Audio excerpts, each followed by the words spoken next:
All right. Hi, everybody. It's Ryan from Pi Records, and I'm here with Lorenzo Valdambrini, famous for Surfer Joe and all things surf. How are you? Hello, everybody. I'm pretty well. Luckily, even if the situation is quite strange, but I'm well. Are, So are you are you we're guys staying safe? surviving. Are you What did you guys say? Sorry. are you guys staying safe over there in Italy? Yeah, we're safe right now. As you know, everybody knew that Italy was hit pretty hard at the Yeah, beginning of 2020. Now, I would say that right now, in this moment, we're a bit better than other European countries, but still we have to keep our eyes open because things may change anytime. In fact, they're talking again about new lockdowns and new blocks for the businesses and so on and so on. So we try to stay healthy, following the rules, but trying to stay healthy. it seems every time they give a little bit more, they let down on the lockdowns a little bit. There's another surge, so uh, that happens with the sports teams over here. They're all getting COVID.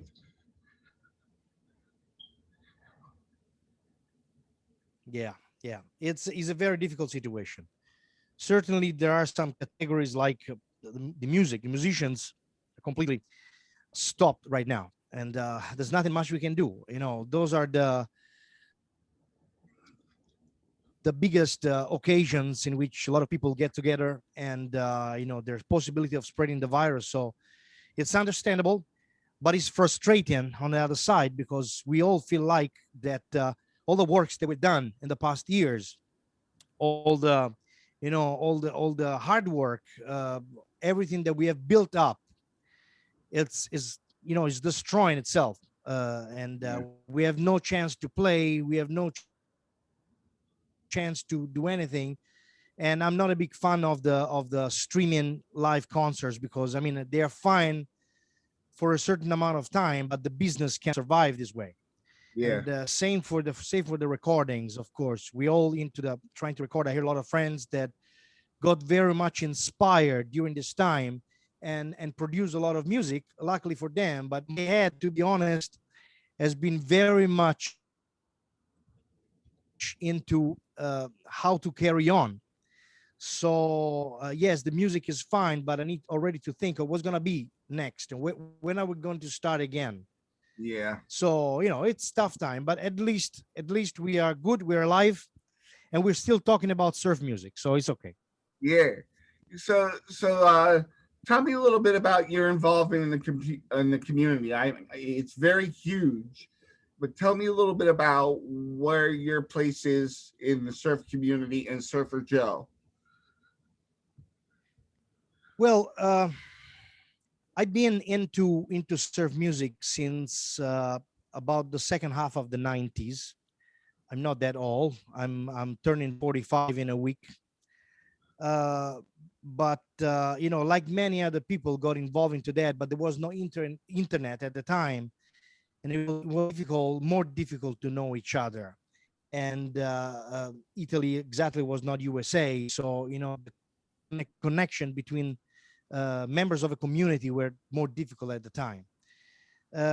When the internet came up, of course, I introduced myself, like many other people, and I started up mainly. Well, I was playing, of course, in bands. I even singing at the time because I also had the band playing a lot of vocals and Beach Boy stuff, California music. I like a lot the California sound. But then I started Surfer Joe Summer Festival, and this is literally how the Surfer Joe brand started, and it was back in 2002.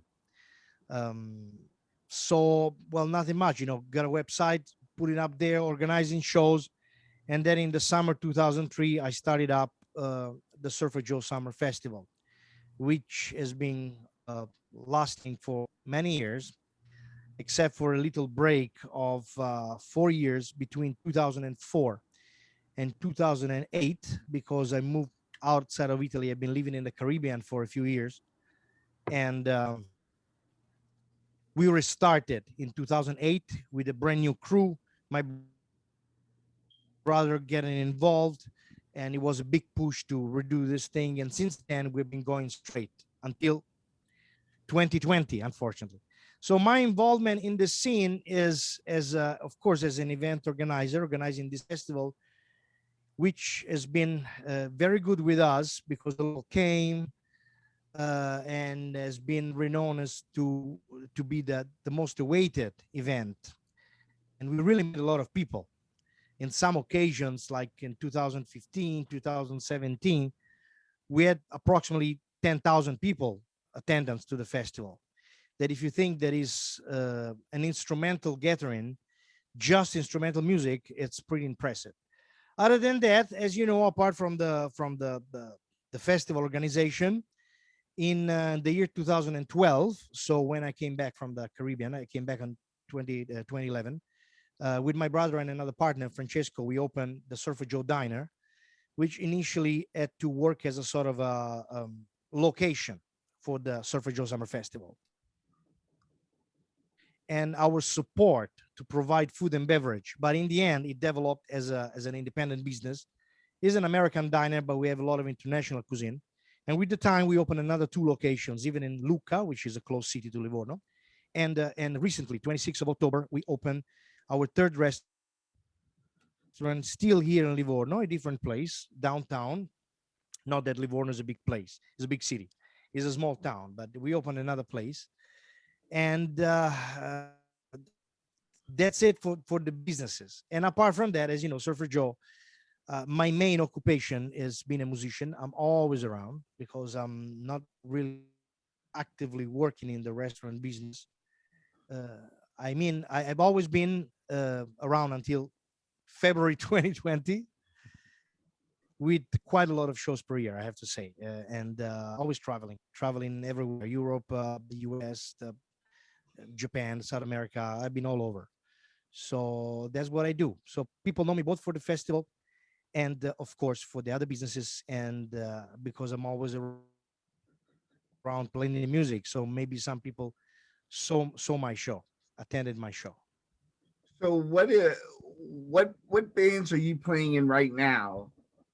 Or as of February 2020? Yeah, well, I Surfer Joe. I'm normally working as a single artist. That's my name, Surfer Joe. That's it. You can say it's difficult for lots of people to understand that, and it's pretty strange, of course, because it's not very common to have to see solo artists, especially in this kind of small music niche. But yeah, I work by myself, and I use musicians here and there. Now I have some more stable lineups of musicians here in Europe. Right now, I'm playing with Peter De Donker, who also the drummer of the great band Los Venturas from Belgium, who is living since a couple of years here in Italy. So we play together. And on bass, I use other musicians, Alessandro or Daniele, other guys here from Livorno, people that have been involved with long time with the music and with surf music. And when I'm around in America and so on, many times I play. Well, I would say 99% of the time I play with John Paul Balak, which you might know for the Insect Surfers, Tikiyaki Orchestra, a lot of other bands. And on drums, I have a few people I'm working with. Still, Peter is following me in some tours, in most of the tour, because still a professional musician. So Peter De Donker. But I've been playing with Christopher Roberts, also the drummer for Insect Surfers, with Vincent from High Tide and Black Flamingos. We did a few tours together with him on drums. And but the name Surfer Joe still refers to myself. And even for the records, because I'm doing all the records by myself, I play all instruments. So it's a one-man band. Why did you choose the name Surfer Joe? Well, Surfer Joe obviously is from the title of the Surfari song, and I don't know. I found it pretty cool at the time when I started using it. It was 1999, and no particular reason. I started that, and it seemed normal to continue using the name Surfer Joe even for the other businesses. Awesome, awesome. Uh, I want to get to the what what made you want to start the festival, and how did it get so big? Is it because of your location in Europe that everybody found that it was kind of a central location? I don't know. It's a question that that we put to ourselves many times. There is one thing I have to say. That is a very professionally organized festival, and sometimes in the small businesses, a small niche of music, it's not so common. But we try to organize a festival that still refers to a niche, to a very specific music scene that is small, but we're trying to do it professionally. And since day one, I've been working with sponsorship, but giving a lot of attention to some details of the production, like the sound, like the hospitality. Um,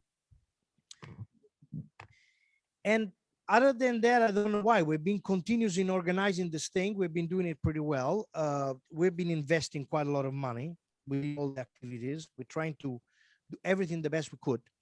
Um, in the beginning, if you think of that, when I started Surfer Joe, it was just to promote the Italian surf music. In 2002, when I started, there were about 17 surf bands in Italy. Some of them are still existing, like the Great Brother was for.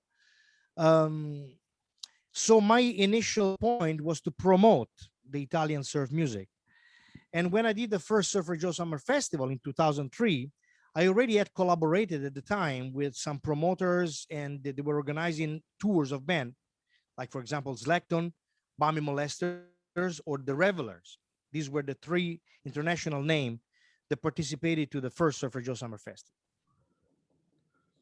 Um, Another thing that I would add is that, and this is very important. Well, you need to consider this thing, even if it's a small market, you still need to consider it professionally. So you need to give to it the attention that you give to any business. This is a business. There's a lot of money going on. We have a lot of employees. We arrived to have almost 25, 30 employees during the festival, and they all have to be paid. There are responsibilities, there are laws to follow. It's very important. So everything has to be done methodically. But also we need to bring people. So going back to your question, another aspect that is very important is to understand, unfortunately, I say this, that music is only part of the business here. People don't come exactly for the music itself or the music alone. People come to an event nowadays for the experience, and the experience is the most important thing. So it has to be an experience 360 degrees. So yes, of course, the music is the most important thing. You have the band people are talking about the moment. We spend more or less. We try to organize the program the smartest way possible. But at the same time, we need to put together the location. We need to put together activities, afternoon activities like symposium, seminars, presentations, introductions, meet and greet with the artist, and then the food symposium, cocktails, liquors, cars exhibition. You put everything because people come here for an experience. And while in America there are many occasions like these, because I find that the event organization, I might be mistaken over here, but I'm telling you my opinion out of my belly. It seems like the event organization is a bit easier than in many places in Europe, where the laws and the regulations are really killing you. Um, there are not many festivals like these everywhere in Europe. So of course it became an attraction for a lot of people coming from everywhere. And in the past few years, more and more people are coming from the US, which of course we're very proud of that. Still, we did just try to work at our best. That's how we got the people in. So there's a couple of bands I want to mention to you, and I want to know the first thing that comes to your mind: the Shadows and Messer Chups. All right. I'm a big fan of both of them. The Shadows. Shadows Shadows are not a surf band, of course, not a surf band for a lot of reasons. I still consider the Shadows the greatest instrumental band of all times. And I've been on tour in many places, including Japan, where I mentioned Japan specifically because I want to mention the Ventures, which many times are considered the greatest instrumental band of all time, which is true for many aspects. But even if you go to Japan, so where the Venture literally created the Eleki movement that then was followed by Takeshi Terauchi, Yuzo Kayama, Sharp Five, and all the great Eleki bands of the time. But still, the Shadows are put in a sort of a, I wouldn't say higher level, but you have, when you go in a record store, you see all the bands, then you find above those you find the Beatles, you find the Shadows, you find the Pink Floyd. So this makes me think, apart from my personal taste, that the Shadows, uh, not exactly better or not, but they are into the music culture of a lot of places, everywhere, more than the Ventures, because the Ventures are surely probably greater in the US, but definitely not in Europe. The Shadows are the Shadows.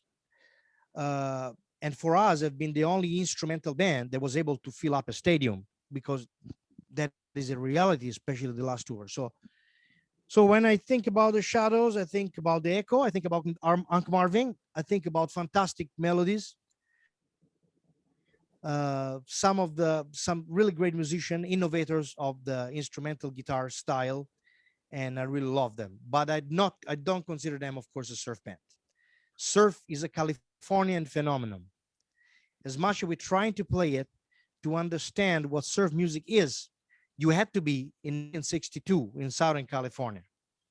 We are trying to recreate that, but surf bands were from Southern California in 1962. Um, then you mentioned Messer Chops. Curiously, I'll tell you something that I don't know if I ever said to anybody. Yes, probably some friends. There had to be the first tour of Messer Chops in the US a few years back, before actually it happened the first time. And I was supposed to play on drums with them. Uh, I don't know why they asked me to join them. I said, "Oh yeah, with pleasure. I know the songs. I'll play that." But then the tour didn't happen because the initial visa problems and everything. Yeah, But I'm a big fan of them. I think Master Chops are a band that really have something going on. And of course, this is obvious. If you check out the following, I'm not saying something new. The cool thing of a Master Chops, I think, is that they get a much broader audience than we get with surf music per se. You get the rockabilly, you get the beat, you get the garage, you get the lo-fi styles, whatever they are. You got surf music, and they do all this with style, because Oleg is without any doubt one of the best guitarists in the surf music scene. Oleg is fantastic, and if you think it is one guitar player, but the way he play, uh, he allows you not to miss the rhythm guitar. He has a very peculiar way of playing the guitar, and I love him. I love him. It's fantastic. Svetlana does her job very, very good. Obviously, the look and feel of the band helps a lot, because it would be stupid not to say so. They have a very specific stage presence that is unique, because as much as Man Rosterman introduced the electronic element, the science fiction element in the instrumental music, or let's say surf music, in the early 90s. The same thing, Master Chops, they're not being the first one introducing the creepy element, the monster element, the zombie element, but they worked on that and they brought it to a new level. You know, so I really have I really like both of this band. Of course, between the two, I love more the Master Chops, because I would like they are modern band, my same age, and I love what they're doing, and I'm very happy for their great success. great, great, great, great. I too love the Master Chops, and I'm learning more about the Shadows, and I'm gaining a great appreciation for them. Um,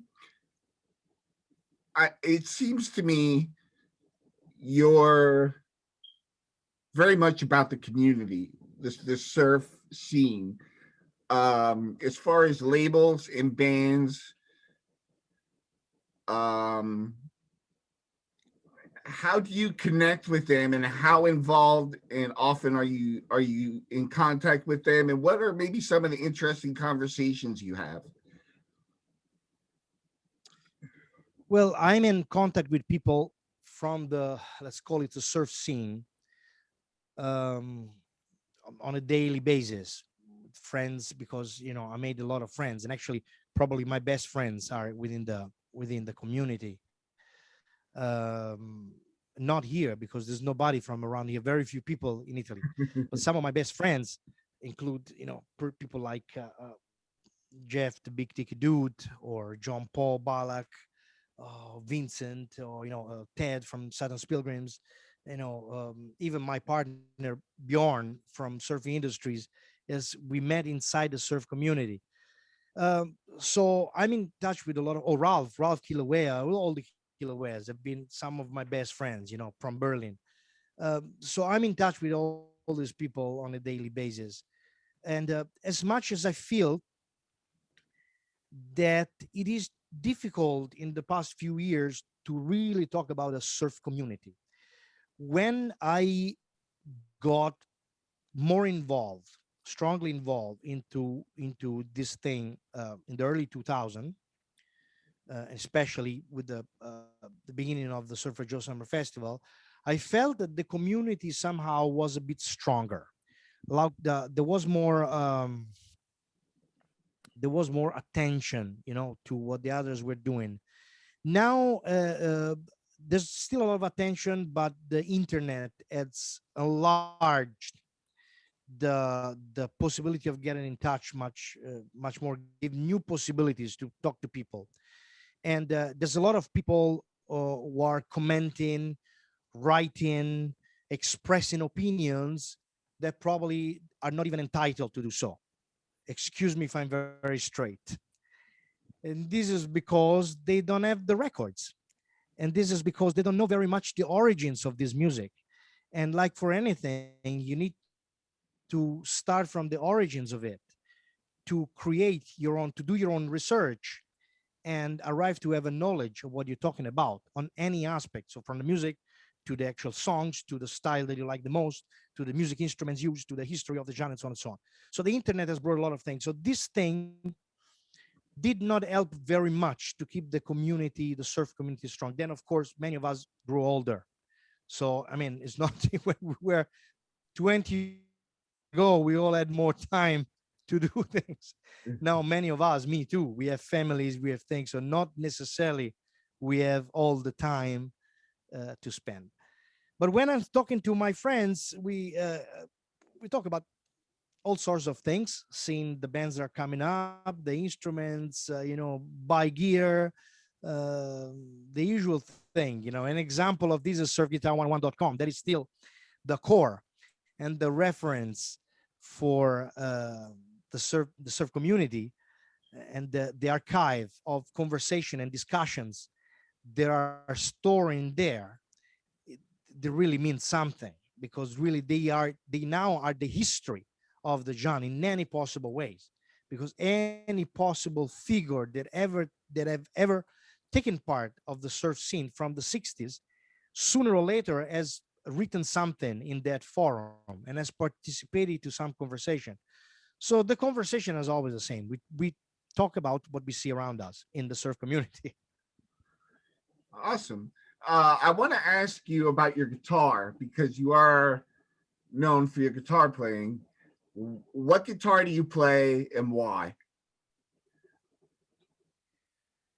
I like to play Jazzmaster and Jaguar, because I liked, since the beginning, since the first time I saw them, I like the shape of them, and I did like the sound of them.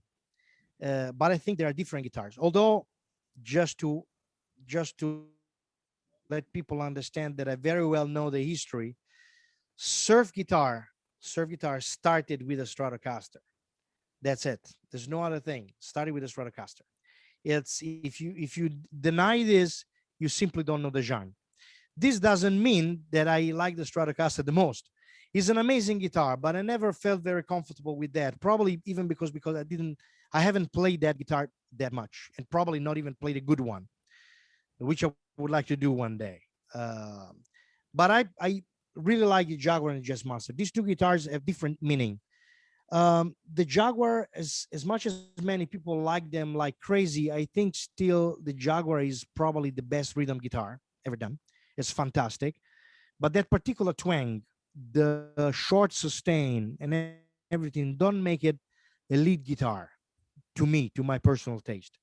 But also depends on how many guitars you have in the band, because if you have two guitars, you can do whatever. When you have just one guitar, you want a guitar that is a bit more full, like a fuller sound, heavier body, deeper sound, longer sustain, more intense sound, and this is where the Jets Master, in my opinion, comes in. Um, when I go back to play the Jaguar, for example, I play as a trio, so I'm the only guitar, which is not, as a surf band, is not the best choice. I know that. I promise that I will start doing some concerts even with the rhythm guitar, because I know and I miss the rhythm guitar. I know that. But touring a lot, trust me, makes it not that easy to bring around a lot of people. When I go back to play the Jaguar, I feel very comfortable with it, but at the same time, I'm now feeling that I'm missing something. I'm missing like a sort of a bottom end of sound that sustain me from the back. There's something that I have with the Jazz Master. So lately, I've been playing with the Jazz Master, but these are the two major guitar. Another guitar that I have, I don't have many guitars, first of all, because I'm a musician, I'm poor, and I don't have many guitars. The musicians who tour a lot have no money. Yeah. And when you have to buy something new, you have to trade something that you have. It Yep. cost me half of a lever to buy a Showman years ago, and it's okay. And I gave away my shoes to buy a river tanks. But anyway, I don't have many guitars, but one guitar that I have and I'm using it is a 1968 Yamaha. What is the name of that? Shit. Um, SG2A, which is the Samurai, the one with the Samurai neck, the first edition of it. Two pickups like the Jaguar, but is an incredible sound. It's very similar to the Jazz Master for many aspects, especially for the neck, although the neck is very flat. But it sounds fantastic. And that guitar is another guitar that I like to use a lot because I really like the sound of that. I find the bridge pickup of that guitar much more interesting than the Fender guitars, depending on the songs that you play. So I like this thing. So offset guitars for me. Awesome. Awesome. I love the amp behind you. Can you tell me a little bit about that? Oh, this is what you need to make surf music. There's no way to make surf music for real if you don't have a showman. Showman is like what you need to live with surf music. This is a this is a double showman, 1961 originally, very low serial number, but has a very long story. It was played by Dick Dale too in the early 90s. I will publish the story of this amplifier one day. It's pretty interesting. Um, Other than that, it's pretty regular, except for the fact that it was modified by the person that was at the time the technician of Dick Dale to be an exact copy, an exact clone on the Dick Dale #1 amplifier. And this is, I don't know if it's the only one that is like this.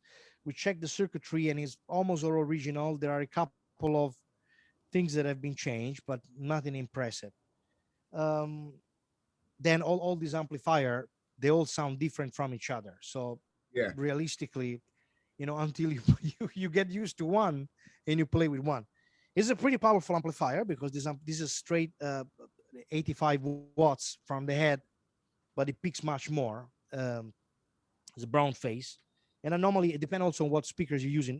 Many times I use exactly this configuration, so I'm using two cabinets one with the 115 with the tone ring, pretty heavy cabinet with a JBL D140. So it's 150 watts rated speaker, and this is a 215, is a normal double Showman cabinet with 215 JBL D130. And I like the sound of it. I like the power, the energy, and I think it means everything into surf music, more than what people feel. I would say is how I feel on stage. I'm happy when I play with this stuff, and I think that when you play happy and you are happy of your sound, of what's coming out of your back, and you play better. You manage to transmit something to the audience. So before always thinking of what the audience think is comes what I think, and I'm very happy with this gear. So I absolutely agree with the fact that this is one of the keys to surf music. Even if surf, like any other genre, come from your hands, from the way you play the guitar, but still this helps a lot, because this is, it's a legendary sound. Very cool. Very cool. I'm a Fender guy myself. Uh, I have a Fender amp. I play a Telecaster and a Stratocaster, and I'm not sure. Maybe it's my style of playing that just makes it feel more comfortable. Um, but I've always been Fender. My uncles were in surf bands growing up. So one played a Gibson, one played a Maserite, and one played a Stratocaster. And when you kind of offset those, they sound amazing together. I've heard tapes, and but what I want to get into now is some of the publications that you read or contribute to, and what kind of draws you to those. Publications, I'm not a reader, so I have to say that I'm not contributing or reading much these days, to be honest.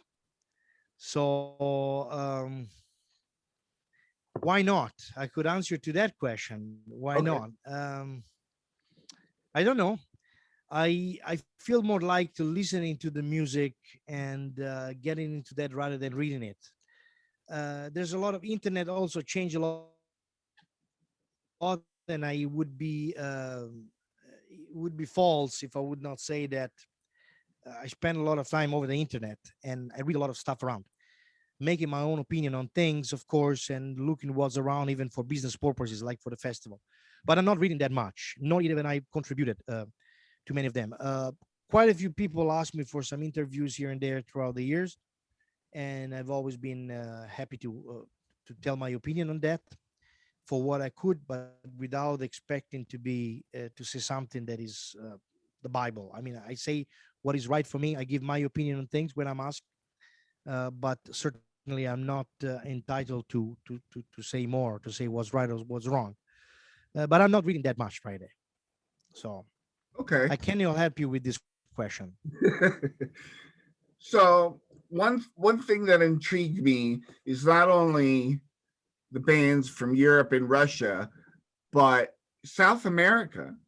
What do you think of the surge in South America surf bands? What is your take on that? Well, I have friends in South America, and I've been on tour in Mexico a couple of times. Another guy that I know pretty well is Papu from the. Uh, I knew him from the Los Cajunas, of course, but Papu is a great character in the surf community, from Argentina. I've known people that are originally from there at the time, the Twang Marvels, so Alex, even Boris, and and I know the influence, which find a lot of interest in the scene in Mexico. To be honest, Mexico is a splendid place, and the energy that the kids have, the young people have into that, it's super refreshing.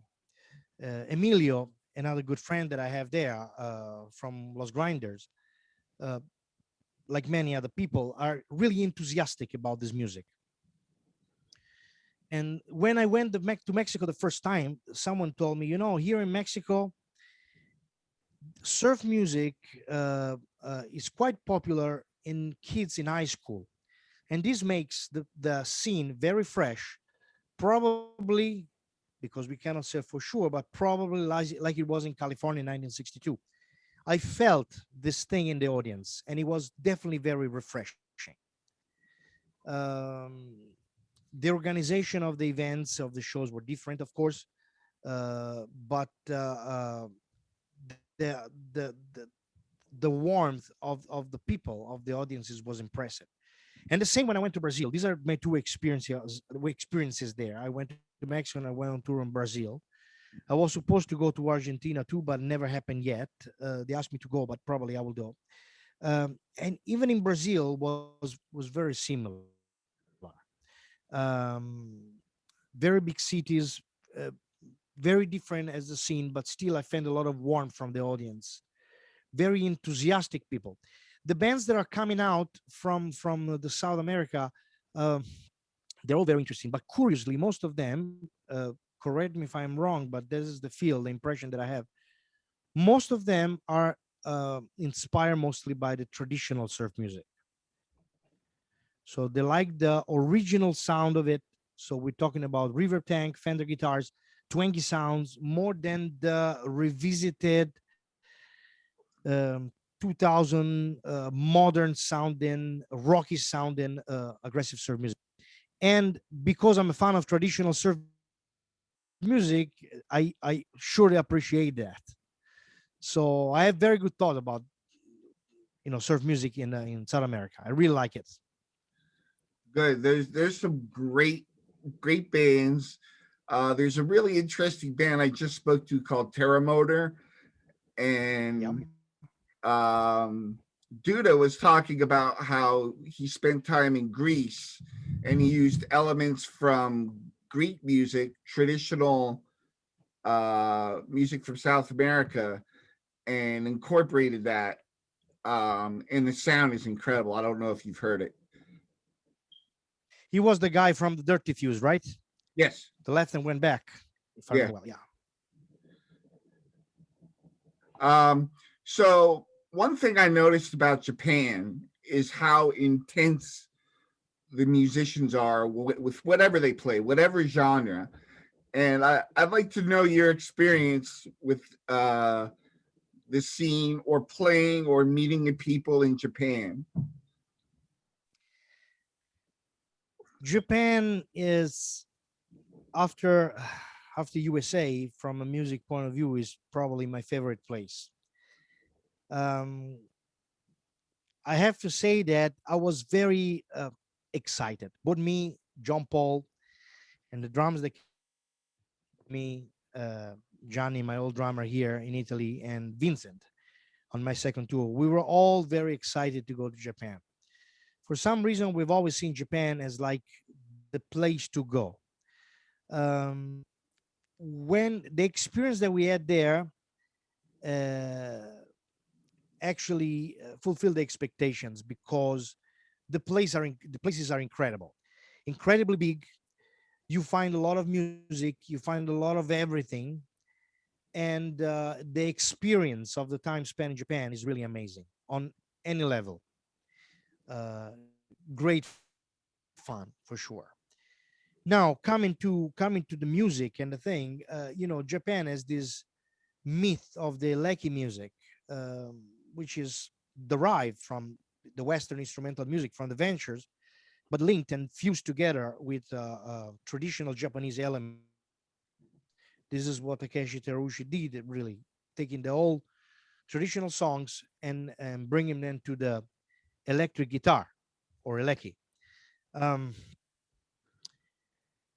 the the show organization is very different from what we know. The way they go to the shows, the way to attend, the way to they organize the shows and everything. Even just the fact that you don't carry your own back line, but normally all clubs use the back line and you find the same back line everywhere. Fender Twins or Roland amplifiers and so on and so on. Uh, and they all look at you with great interest, knowing that you're doing something that comes from abroad and you're playing it to them. But who comes to see you normally have a knowledge of what the traditional Japanese eleki music is. So when they talk about electric guitar, they always refer to those models: the Ventures, Takeshi Terayushi, Yuzo Kayama, and a few other bands. Um, and when they play, most of the band, except a few, and I share the stage with some of these Eleki band, they're absolutely incredible. Like the musicianship is ridiculous. It's amazing. This the dedication to gain to obtain that kind, the specific kind of sound that of course requires that instrument, like most bright guitar or Yamaha, the Roland amplifiers, all those things, but is the dedication to play that music. But the bands that play surf music there comes to my mind: Surf Coasters, El Caminos, um, the Wise, the Surf Vader, the oh, what's their name? Mazumi. Well, all the bands that have been there. Now I'm very terrible these days to remember the names. Probably have too many things going on in my brain. But they really nail the surf sound. Like if you take the El Caminos are like a perfect 1962 Californian band. Like you cannot get better. It doesn't get better than that. Like if they play a song, you gain exactly that kind of feeling when you listen to them. And it goes back to their dedication in doing things that for them means something. So if they look something and they say, I like this thing, I really want this, then they will do everything possible to achieve, to get to that result, to achieve that goal. And they do it in the best way possible. So you need the gear, fine, you save the money to buy the gear. You need that instruments, you need to play that way. You need to, they do it. Now, of course, some might say that there could be doing like this, there could be a lack of innovation, because in the end innovation is something that is important in the music. It would be always interesting to try to give something new, but really they do what they do so well that I am just amazed to see what they do without asking for nothing new. It's really fun.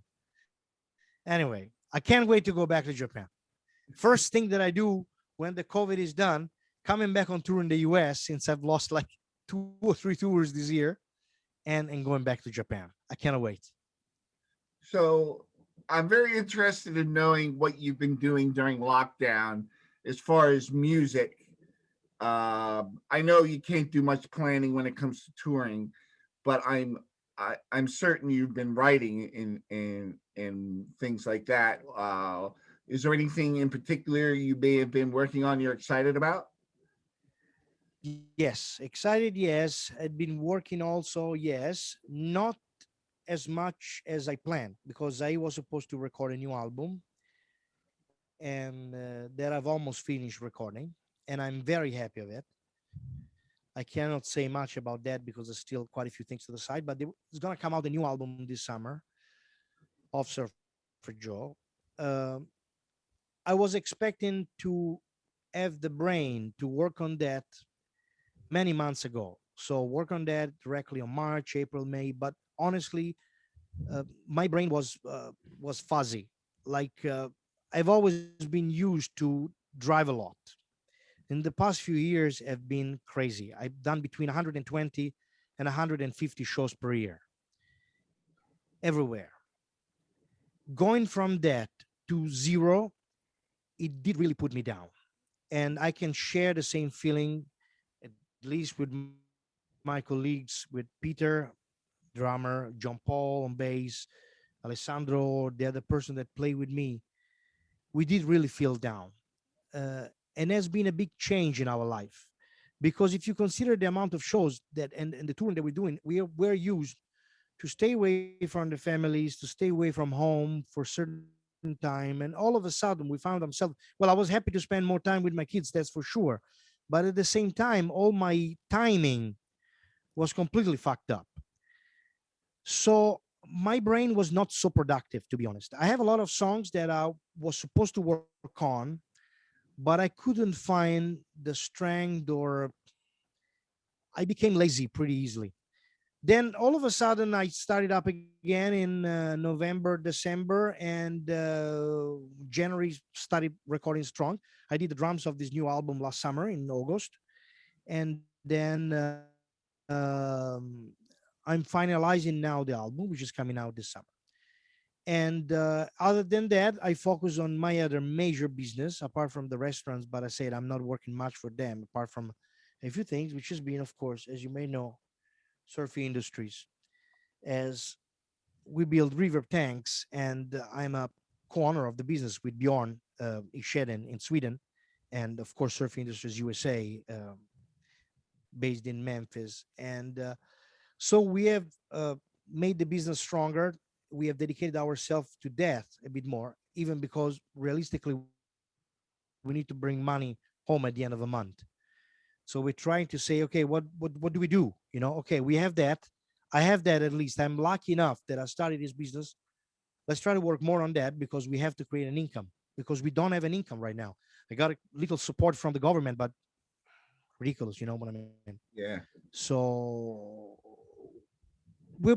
that's what I've been doing basically, very methodically on a daily basis, working on the brand, and at the same time trying to find the brain to write new music. But all I'm saying is that you asked me if I was excited. Yes, I am, because the record that I'm doing is going to be very good.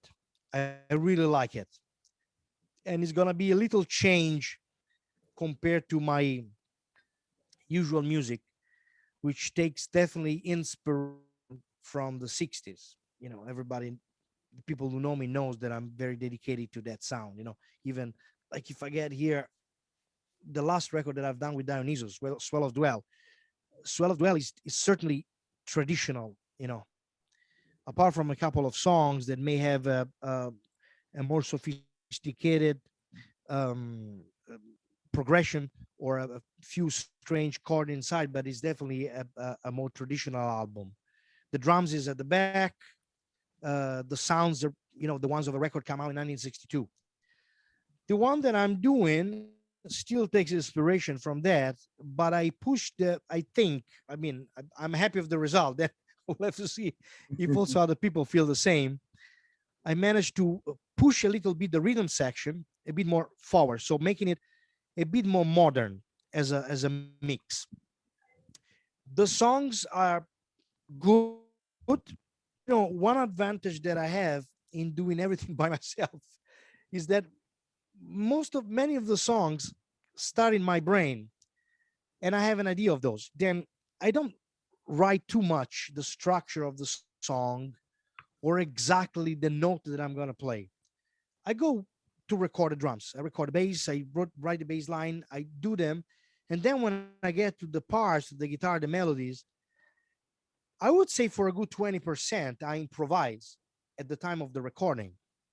And this is an advantage when you do everything by yourself, because while you play that, while you're there to record, you say, okay, well, this is working better this way. Let's change it over. Or instead of going to this chord, you know what? I'm going to this other chord because I like it more. Once I hear the drums and the full things and the arrangement, yes, I like that way more. So this allow me a lot of freedom. And sometimes some songs that when you have it in your mind and you record a sort of a demo, you know, you say, this is gonna be the best song of the album. But then when you go to record it, you feel completely the opposite. And some songs that you would consider like the fillers become like the main songs of of the album, which is very interesting. But anyway, that's the fun part. Awesome. Now, forgive my ignorance, but I don't know much about reverb tanks. Uh, Oh, I would love to hear your take on reverb tanks and a little bit of history behind that and how you became involved. well, this is a very difficult question, Ryan, because I cannot tell you too much because we would break the servers of Zoom if I start talking about reverb tanks. No, just quickly, you know, reverb. Here it is. Look, I point the finger here. Well, here, that's the Fender tank. is a reissue. Actually, I have a few. This is a reissue. I have a 63 blonde. I have a 65. I have another reissue. And uh, the reverb, first of all, I start saying that the reverb is not the key of surf music. Surf music, I don't think, is the reverb per se. Surf music is in the finger. Surf music is the way you play the instruments. You need to have eaten a lot of surf, a lot of traditional stuff. You have been listening to Pipelines for 1 million times, and to all the classics, to Dick Dale, to Dave Myers, everything. You get it into yourself, and all of a sudden, whatever you play comes out with that style. The reverb helps a lot because the reverb defined for someone surf music at some point, uh, and adds the spice into this music and makes it very peculiar because the reverb, differently from the vast majority of other music genre, is applied at the recording time before the gain stage of the amplifier. So you, with the guitar, you go in the reverb, then you go in the amplifier, which is different from what you do in most genre, where the technician tells you, oh, you record a guitar, then we add the reverb after, because the reverb is a sort of an effect that uh, fills up the situation. You know, you play an amplifier dry in a empty room, and you have a natural reverb coming from the room. So this is why the reverb is applied after, because it's not exactly a guitar effect. It's something in the ambience, in the environment. And this is the first thing that I like of surf, because the reverb not only has nothing to do with the environment, has something to do with the actual sound that you're making on the guitar. And that effect influence dramatically the way you play. You change the way you play because of the reverb, Yep. waiting for that rebound of notes that you get. And it drives you to play in a certain way. You would not play the same way if you unplug the reverb. So this is the thing that I find magic on the reverb. Then the reverb is just the guitar signal that somehow is converted in a certain electrical volume level, and is made passing through springs that generates this sort of echo effect that you hear. And the mechanical characteristics of those springs make a certain sound. So the kind of the signal level that gets into the springs, the quality of the material that the springs are made from, generate a certain kind of sound. Now, going back to this, the Fender Tank, of course, is the example for surf music, because it's probably the best um, reverb for spring reverb for guitars ever made, and is a tube tank, as you know. And you can do everything with that. There are a million ways to use it, and everything changes depending on the guitar you use, the gauge of your strings, and the whammy bar you're using, and the peak you're using. And then it changes depending on the volume you're keeping on the amp, the equalization of the amps, the speaker you're using, the power. And the reverb reacts differently in any of those situations and give you something that is different anytime. And this is absolutely magic. So I don't know how I got into this, but at some point, eventually, I started liking it, and I got much overexcited about that. And like everybody, start spending the money in buying the unit, trying to understand the modification that you can do, changing the tubes, try to get this sound. Then, oh, I would like to sound like that. I would like to sound like that. I try to achieve to get that. Then you read, you try to understand how they did it in the 60s, what it was needed, and that's it. And somehow this love for the river brought us to found surf industries and what we're doing right now. That's amazing. What is that little unit that you have behind you to your Which left? one? This? Yep. Yes. Yes. That is a that is a Surfy Bear Classic. This is still our top model, top product. The Surfy Bear is something that is born from the surf community, and is born from Bjorn Ishede, my partner at Surf Industries, who actually did this circuitry that was replicating the sound of the Fender tank, but without using the tubes, with a with JFET transistors, Okay. but the circuitry is the same. So basically, it's the same thing, but the solid state. And people went nuts for that. They went crazy for it. And so at some point in 2016, at the Surfer Joe Summer Festival, I said, Bjorn, we should have to get together and make it a business and make finished products. And this is how we started. But this is all for the love of the reverb. So this is basically the exact same thing that you get on a Fender tank. You got the mix, the tone, and the dwell, and it just does the same of the Fender tank. It makes the reverb for the guitar. Uh, of course, it's not just for surf music.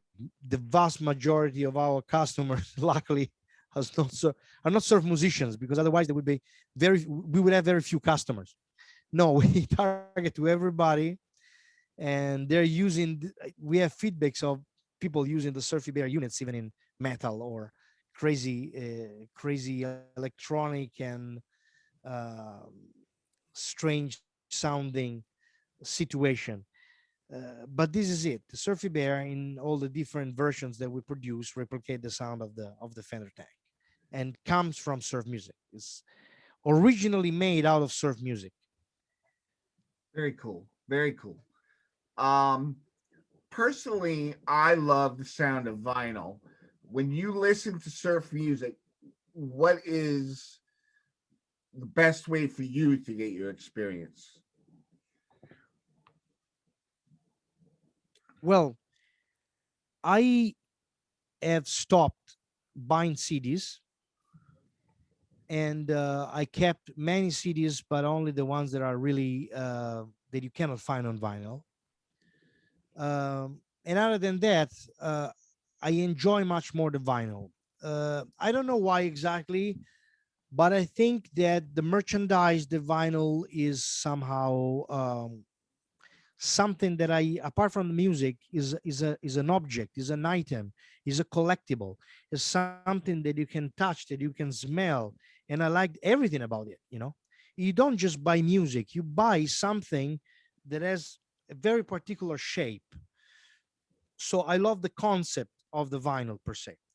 So I like to listen to that, and I never listen in extremely good environments or incredible hi-fi system. Actually, at home, I have a mono Shure Vocal Master 1968, the two columns, Yeah. and I use that as is of course is obviously not a very modern sounding system. The bass frequencies are quite ridiculous, but it's very authentic. So I like to hear it that way. But of course, then there's the digital ways, and I have studio monitors and all the rest. But um, if I have to listen to something for my pleasure, I like to take the record, put it on the turntable, press play, and listen to it that way in my living room. And other than that, of course, it's like everybody in the car for the time that I'm around, and always Yeah. the easiest way. So, one last thing. Um, is there anything you'd like to add before we sign off, and maybe a message to the folks that are big fans of yours? I don't know if there's anyone that is a big fan of me. I hope one or two person there'll be. I know two persons probably, and I'm very proud for those. Uh, Nothing much. Let's just stand by, wait for the new record, because this is gonna be one. And other than that, I hope to see you guys soon on a show on stage, since that's still my favorite place to be. So as much as I like recording the music, as much as I like the music recorded, I still think that music has to be played live on stage, especially surf music. Because when we talk about all these beautiful toys, these are just toys. But what really matters is when you are in front of this thing and you feel the sound and the air moving in your stomach, and you're next to other people who share the same feeling with you and everything. There's something magic that cannot be reproduced even with the most beautiful record. So my wish is to see you all again soon somewhere. That's the point. Very good. Face Very to good. face. Thank you so much, Lorenzo. It was wonderful talking to you. It's my pleasure, Ryan. Very nice meeting you. Thank you very much for inviting me, and hope to meet you in person also Oh, soon, that sooner would be than great. later. Yeah, that'd be great. You have a good day. Absolutely. You too. You too. Thanks, everybody. We'll see you soon.